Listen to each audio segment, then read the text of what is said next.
here the this is a bar of length 800 millimeter, and divide the bar into 4 elements. So discretize the elements, the bar, into 4 elements. So each element consists of 2 nodes. So this is first element having a length of 200 millimeter. This is the second element having a length of 200 millimeter. This is the third element, and this is the fourth element. First element consists of 2 nodes, node 1 and node 2. So this is a 2-noded bar element. Second element consists of 2 nodes, node 2 and node 3. Third element consists of node 3 and node 4. Fourth element consists of node 4 and node 5. An axial load of 3 kN is applied here. So our aim is to find out the displacement at each nodes. What about the displacement at node 1, 2, 3, 4 and 5? So our aim is to calculate U1, U2, U3, U4 and U4. So this is a bar having 4 elements and 5 nodes. So the general finite element equation of a 2-noded bar element is F1 F2 is equal to AE by L 1 minus 1 minus 1 1 into U1 U2. So this is a column matrix, force matrix. This is a column matrix, this is a column matrix. So considering the first element, so this is the first element. Number with the circle is the element. So first element consists of 2 nodes, node 1 and node 2. The length is 200 millimeter. So displacement at node 1 is U1 and displacement at node 2 is U2. So first of all we write the finite element equation of this element.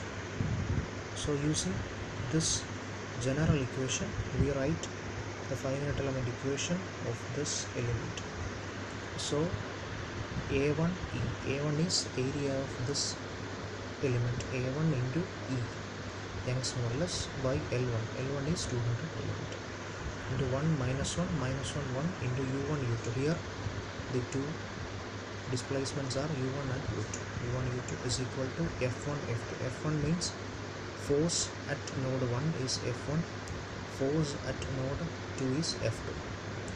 So substitute the values. Area is 300, Young's modulus is 2 into 10 raised to 5, L1 is 200. So substitute all these things, you will get the equation like this. This is equation number 1.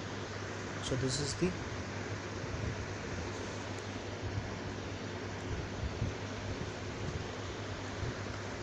finite element equation of element 1. And considering the element 2, so this is the element 2. So element 2 consists of 2 nodes, node 2 and node 3. So displacement at node 2 is U2, displacement at node 3 is U3, and the length is 200 millimeter.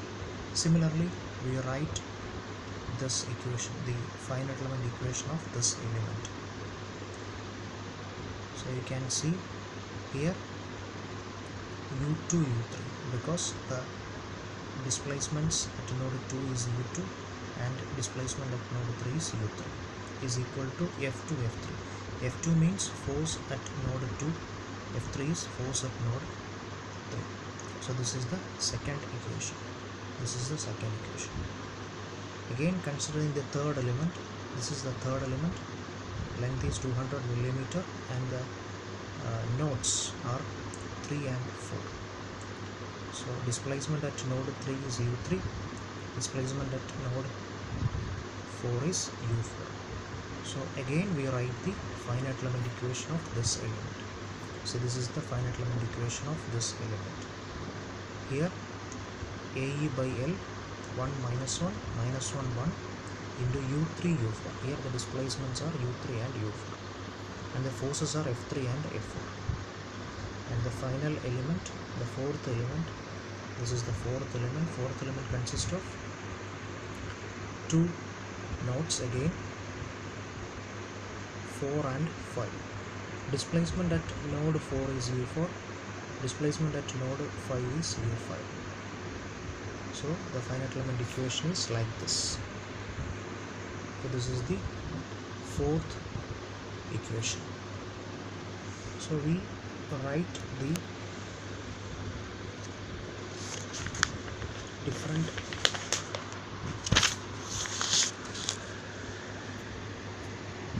finite element equations. Then we assemble the all the equations, assemble the finite elements, equations 1, 2, 3 and 4. So you will get a 5 by 5 matrix. Why? Because the structure is divided into 4 elements, it having 5 nodes. So the structure having 5 nodes, because of that the stiffness matrix size is 5 by 5.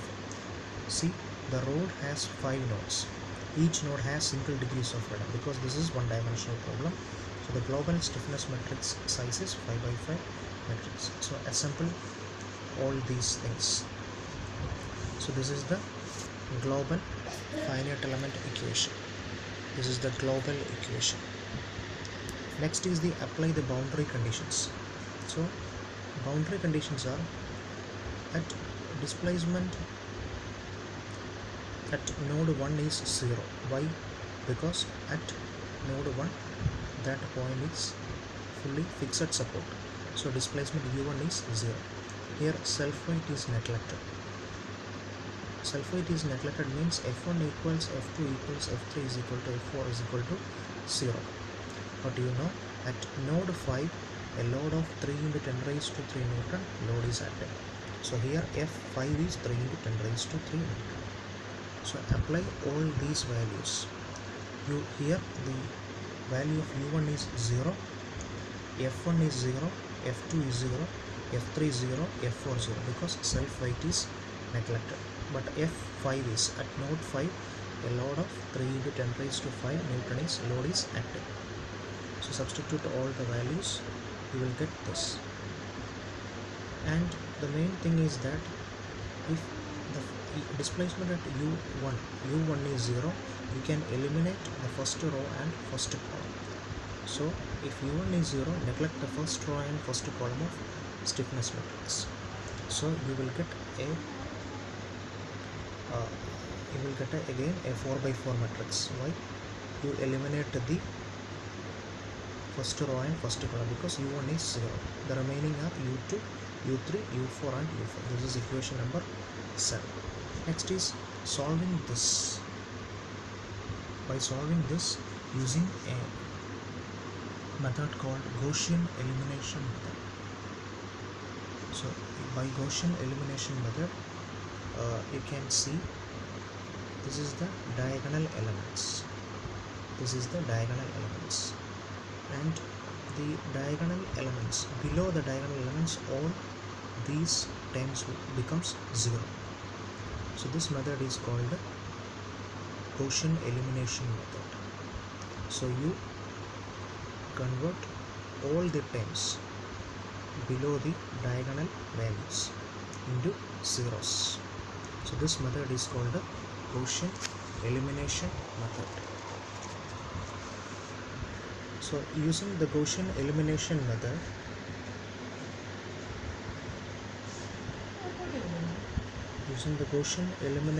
method, you can calculate the values of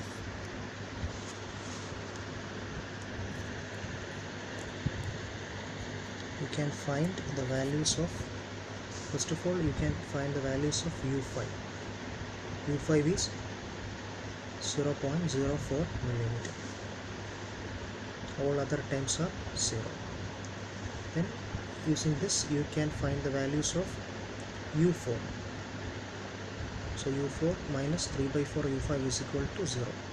Find out the values of u4. Then after calculating the values of u4, then find out the values of u3. Then finally using u3 you can find out the values of u2. So these are the results. The displacement at node 1 is 0, so u1 is equal to 0, u2 is equal to 0.01 millimeter, u3 is 0.02 millimeter, u4 is equal to 0.03 millimeter, and u5 is equal to 0.04 millimeter.